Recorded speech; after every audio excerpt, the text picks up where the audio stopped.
دەنگدانی تایبەت بەڕێوە چوو هەرچەندە بەهۆی فشار و ترساندنەوە هێزە ئەمنیەکان نەیانتوانی وەک پێویست سزای پارتە دەسەڵاتدارەکان بدەن. چالاکێکی مەدەنیش دەڵێ ڕۆژی یەکشەممە لە دەنگدانی گشتیدا دەنگدەران دۆخی خراپی 6 ساڵی ڕابردوو لەبیر ناکەن.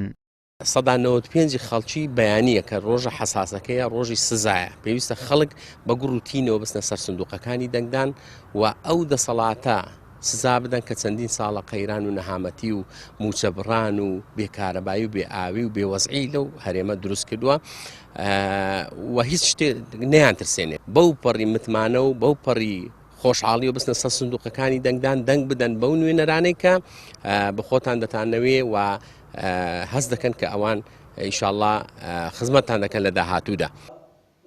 مامۆستایەکیش دەڵێ پارتی و یەکێتی لە ماوەی ڕابردوو مافی خەڵکیان نەداوە بۆیە لە دەنگدانی گشتیدا دەنگدەران بە دەنگەکانیان مافەکانیان وەردەگرنەوە.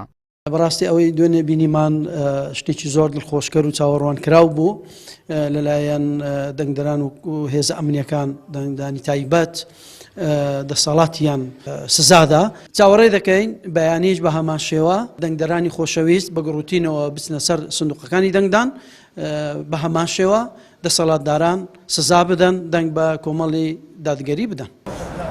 دەنگدانی ئەم جارە جیاوازە هێزە دەسەڵاتدارەکان ترسێکی زۆریان لێ نیشتووە چونکە پێشبینی دەکرێت بەراورد بە هەڵبژاردننی پێشوو خەڵکی مافقورا و سزایان بدات و هەروەک چۆن لە دەنگدانی تایبەتدا سەرڕای ترس و فشار هێزە ئەمنیەکان وایان کرد.